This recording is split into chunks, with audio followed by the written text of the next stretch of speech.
여러분 반갑습니다. 성서를 보는 눈이 계속되고 있습니다. 지난주까지 사회학적 비평에 대해서 좀 했는데요.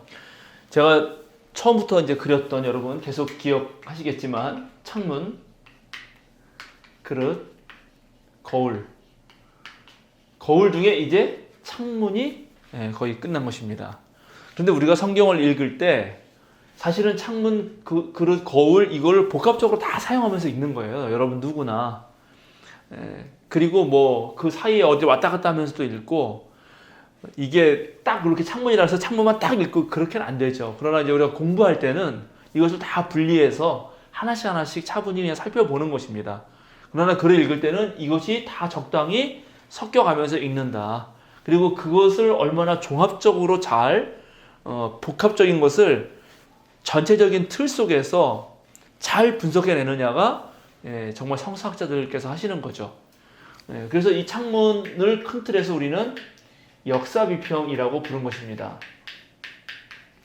그리고 역사비평은 쭉 많이 있어가지고, 여기 가장 기본적인 성서의 이 책 자체가 본문이 어떻게 구성되느냐부터 시작하는 본문 비평, 그 다음에 그 본문이 구성됐을 때 그것이 어디로부터 왔는지, 그 자료들, 소스, 출전이 어디로 되는지 자료 비평, 그 다음에 그 자료들을 이제 찾아냈을 때 그것이 성경에 어떤 자리에 딱 들어왔지만 어떤 양식으로 성경 안으로 들어오는지, 편지글이라든지 이게 논쟁 이야기라든지 기적 이야기라든지 비유라든지 민담이라든지 뭐 다양한 나타난 그런 양식이 어떻게 생성되고 어떤 의미를 갖는지, 어떤 역할을 하는지에 대한 것을 연구하기 양식 비평이었고, 그 양식 비평들을 모았을 때 그냥 모은 것이 아니라 편집자의 신학적 의도를 가지고 배열했다라고 하는 편집 비평, 편집자의 의도라든가 또는 그 양식을 만들어내는 사람들의 삶의 자리라든가 하는 초기 기독교 상황, 즉 성서라는 문헌을 만들어낸 사람들의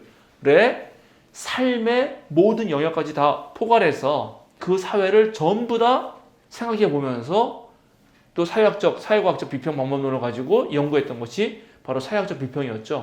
그런 걸 통틀어서 다 역사 비평이라고 우리는 불렀습니다.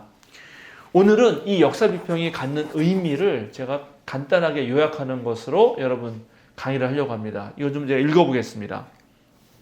왜 이런 역사 비평 방법론이 성서의 해석과 활용해서 중요한가 하는 것입니다. 첫 번째, 이 해석은 원초적인 증언이 가지고 있던 의미를 주장하고 후대의 다양한 목적을 위한 교의적, 사회적 남용에 대항한다. 이 말 자체는 어렵지만 뭐 여러분 이해하시죠? 교회가 제멋대로 또는 이 사회에서 어떤 사람이 자기 멋대로 성경을 사용하는 것을 방지한다는 것이죠. 거기에 대항하는 것입니다. 대표적으로 위에 있는 권세에 복종하라. 로마서 13장에 있는 말씀을 가지고 수많은 독재 권력이 사용했습니다. 그래서 그걸 가지고 오히려 그리스도인을 억압하는 도구로 사용한 거예요. 그는 그렇게 하는 것을 방지해 준다는 것입니다. 원래 성서가 쓰일 때에 어떠한 역사적 배경에 의해서 쓰였는지를 알면 후대 사람들의 독법에서 발생하는 오류를 막아준다는 거죠. 두 번째, 이것은 편협된 경건주의나 교회의 관심이라고 하는 우리 자신의 경험에 텍스트를 동화시키는 것을 곤란하게 한다. 자, 요거는 이제 제가 처음에 이 성서를 보는 걸 시작할 때 가장 경계했던 것 중에 하나인데, 이른바 QT의 문제점 기억하시죠? 내 경험대로 성경을 읽어내는 거예요. 그러니까 내 경험을 성경에 투사하는 거죠. 성서의 저자들이 살았던 세계와 그 세계 속에서 그 사람들의 사유 방식과 그 사람들이 성경을 쓴 목적과 의도는 전혀 다른데, 그것은 전혀 고려하지 않고 이 성경을 딱 읽었을 때 그때 쓰이는 그 글자가 내 경험이라고 하는 전제 위에서 해석되는 것입니다. 그렇죠? 예를 들어서 바울 사도가 뭐라고 말씀하시냐면은 내게 능력 주시는 자 안에서 모든 것이 가능하다, 이런 말씀을 합니다. 근데 그 말씀을 딱 읽으면은, 그 읽었을 때 바울 사도가 그걸 어떤 배경에서 했는지 모르면은 그 말씀 자체로 힘이 있죠. 야, 그렇구나. 그러면 내 능력 주시는 자는 하나님이 나한테 모든 걸 해주시겠네? 이렇게 하고 이제 내 상황에 따라서 마음대로 하는 거죠. 예. 나쁜 짓을 해도 능력 주신 자 안에서 모든 것이 가능할 수 있는 거고, 시험 공부 하나도 안 하고 능력 주신 자 안에서 모든 것이 가능하니까 이번에 시험 잘 보겠네, 뭐 이런 식으로 마음대로 전용하는 것은 성경을 완전 잘못 읽는 거잖아요. 바울 사도가 그 말씀하실 때는 바로 자기가 로마 시민이고 엄청난 학식 있는 사람이고 얼마든지 권력을 부릴 수 있으면 권력을 부릴 수 있고 또 부자로 살 수 있으면 살 수 있었음에도 불구하고 그렇게 살지 않고 오히려 훨씬 더 낮은 자리에 머물렀을 때 그 말을 한 것입니다. 그러니까 이게 완전히 그 입장이 다른 거죠.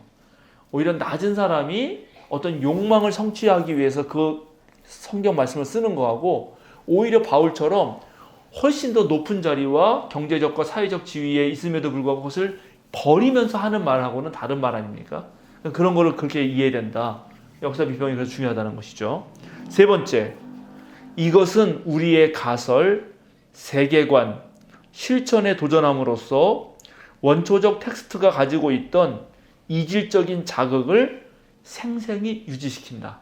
성경은 다시 말씀드리지만 지금 여기에서 쓰인 산물이 아닙니다.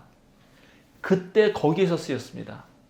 그때 거기이기 때문에 우리가 잘 몰라요. 만약에 그 헤겔이라든가 뭐 이런 또 막스라든가 하는 진보적 세계관을 가진 사람들처럼 역사가 단순히 시간이 흐르면 흐를수록 발전만 하는 것이라면 과거의 모든 것은 버려야겠죠. 그러나 저는 그렇게 생각하지 않고 역사는 바로 차곡차곡 쌓인다고 생각합니다. 그러니까 인간은 다양한 문명과 다양한 세계 속에서 다양한 경험을 하는데 그것은 보석처럼 어디엔가 묻혀 있습니다. 어느 땅엔가. 그런데 21세기 사는 사람들은 21세기를 살기 때문에 생기는 문제가 발생해요.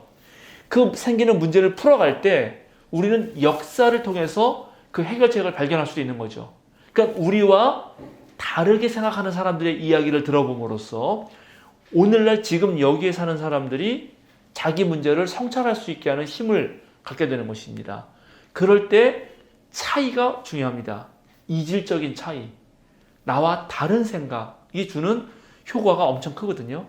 그런 성서를 우리 시대의 생각으로 이렇게 감싸는 게 아니라 성서가 쓰여진 그 세계, 그 낯선 세계에 우리를 오히려 노출함으로써 우리를 성찰하게 한다 하는 것입니다. 사실 우리는 한국에 사니까 우리나라의 장단점을 되게 잘 알 것 같은데 의외로 모르는 경우가 있어요. 그러니까 외국 사람이 오히려 한국에 왔을 때 야, 너희 정말 이렇게 대단하냐? 와, 놀랍다 하는 것들이 있거든요. 뭐 예를 들어서 최근에 제가 이름 가물가물한데 피터슨 교수인가 마크 피터슨 교수 같은 하버드 대학에서 우리 동아시아 한국학 전공하신 교수님이신데 은퇴하신 교수님이시죠. 그분이 하나의 강의를 들었는데 그분이 볼 때 한국은 옛날이나 지금이나 철을 다루는 민족이었다는 거예요. 철. 그러면서 예를 드는데 똑같이 동아시아에 중국, 일본, 한국이 있는데 한국만 유독 젓가락을 쇠로 쓴다는 거예요. 한 번도 생각 못 해봤거든요. 어떻게 생각하세요? 중국이나 일본은 나무 젓가락이에요. 근데 쇠를 가지고 젓가락질을 한다는 거는 보통 일이 아니라는 거예요. 이 사람 생각에는. 금속 활자도 제일 먼저 한국이 만들었죠. 그러면서 그 한국이 철을 어떻게 사용했는지를 얘기하면서 그렇기 때문에 삼성도 가능하고 조선의 선박업, 한국의 선박업이 위대했다라는 거예요. 근데 그런 생각은 잘 못하거든요. 우리 것에 익숙하니까.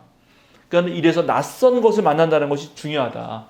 그래서 역사 비평은 이후에 거울로 보는 문학 비평과 이데올로기 비평, 즉 독자 반응 비평 같은 이런 비평을 통해서 상당히 비판을 받지만 그럼에도 불구하고 여전히 소중한 비평이다. 이걸 간직하면서 이 뒤를 나아가야 된다. 함부로 무시할 수 없다. 이 말씀 드립니다. 마지막으로 텍스트에 부여된 해석의 수를 제한한다. 성서 텍스트의 영적 의미는 역사적 의미에 의해 제한된다. 이것도 무척 중요합니다. 옛날에 서남동 교수님께서 무슨 말씀하셨냐면 한국 교회는 성령에 대한 잘못된 이해 때문에 최소한 30-40년은 혼란을 겪을 것이다. 그런 말씀하셨어요. 딱 맞죠. 아무나 이 성령이란 특징은 임의대로 분다. 바람은 임의대로 불듯이 성령은 자유롭다. 이게 특징이기 때문에 아무나 마구 쓸 수가 있어요. 그러니까는 하나님이 계시를 받았다면서 성경 글자를 가지고 성경에 있는 문자를 가지고 완전히 제멋대로 해석하는 거예요. 한국의 모든 이단은 다 성경에 대한 제멋대로 해석, 임의적인 해석에서 오는 것입니다. 그러나 역사 비평은 바로 그렇게 제멋대로 하는 것을 하지 못하도록 일정한 범위를 정해줍니다. 그 범위 안에서 새로운 진리의 말씀을 찾도록 해주는 것이죠. 정말 중요합니다. 여러분, 이것이 갖는 장점이 무엇인지, 왜 역사 비평이 반드시 성서의 해석과 활용에 이용되어야 되는지를 말씀드렸습니다. 자, 그럼 다음 시간에는 역사 비평이 그럼에도 불구하고 단점이 있다, 이 말씀을 드리도록 하겠습니다. 감사합니다.